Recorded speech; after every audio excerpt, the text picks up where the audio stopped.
men came into the highlands.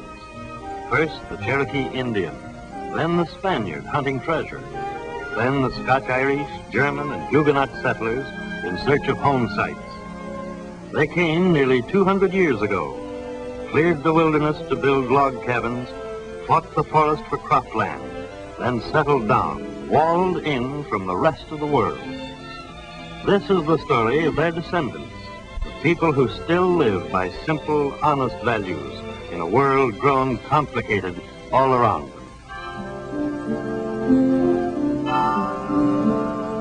The man who never strays from the highway will never learn the story or know the soul of the highlands. It lies farther back, in homes hidden deep in the hollow, and in the classroom of a mountain school. At 3:30 on a school day afternoon, the mountains called the children of the Southern Highlands. The quiet old hills are jealous of schools and school teachers. I know, because I grew up in these mountains. I teach with textbook and blackboard, but the mountain uses magic and charm. In my sight, these children are the hope of a better future for the South. The mountain wants them to listen to the music of tumbling rivers and get their feet tangled in a laurel slick. But because they are mountain children, they'll listen to me and to the mountain too, and keep the best of each. A hill child starts life with just about what his father and grandfather had. Pure air, pure water, and a far view from the front porch of his father's house. These things he doesn't have to work for, but everything else he pays for in toil. He starts early.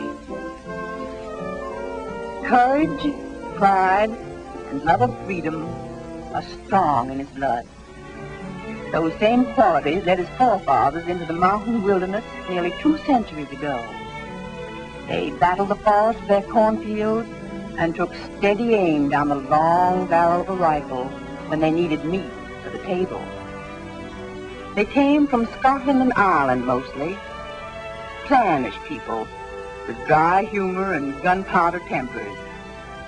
Sentimental, too. Lovers of song and respecters of God.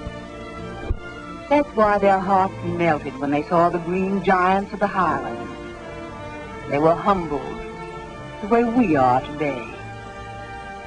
Ben Blair put it in words last Sunday when I saw him just before church. Well, I'll tell you, I think a man back here in these mountains enjoys himself just about as much as any people there is on earth living.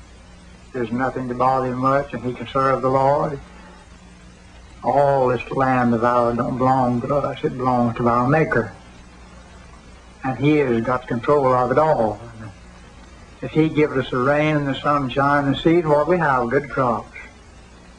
And I think that's the greatest thing in life that could be handed down to us, is just to live for the Lord while we're here and try to get to a better world over yonder.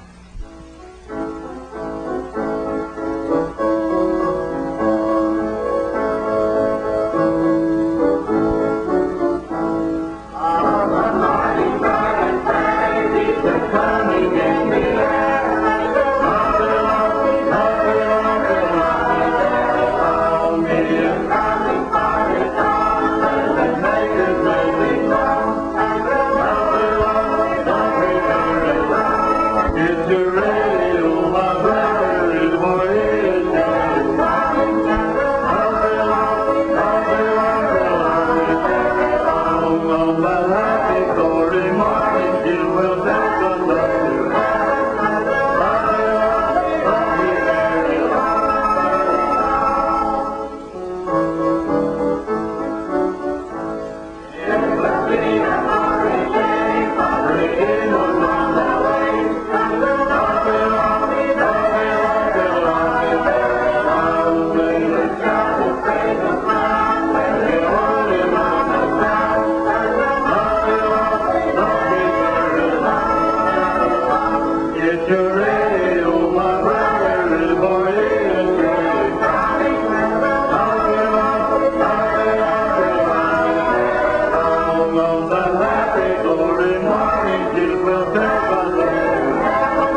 hill people started with what they found.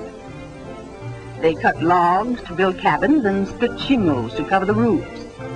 Then they settled down, locked in the mountains, for a century and a half. It's no wonder today's children are close to the old ways. Sometimes very close.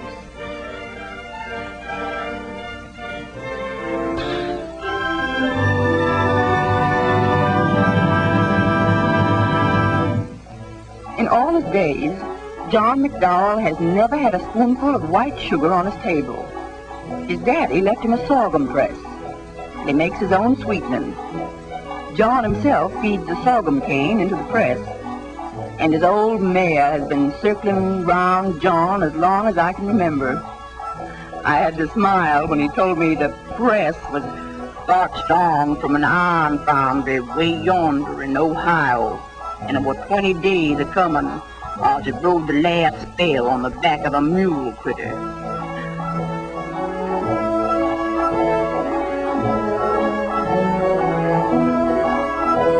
John's wife, Lucy, strains the squeezings through a patch of burlap. She makes the best cornbread for miles around, and her man makes the best sweetening.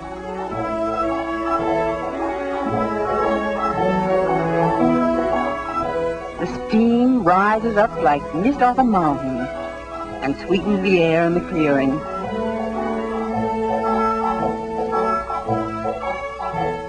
John's brother, Herman, stirs the sweet juice while it boils in the pan and gets thicker by the stir. Makes me almighty hungry when I'm near it.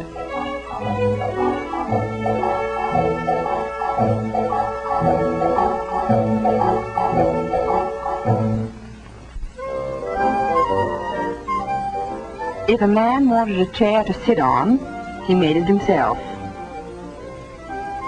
And his womenfolk wove the seats from corn shucks.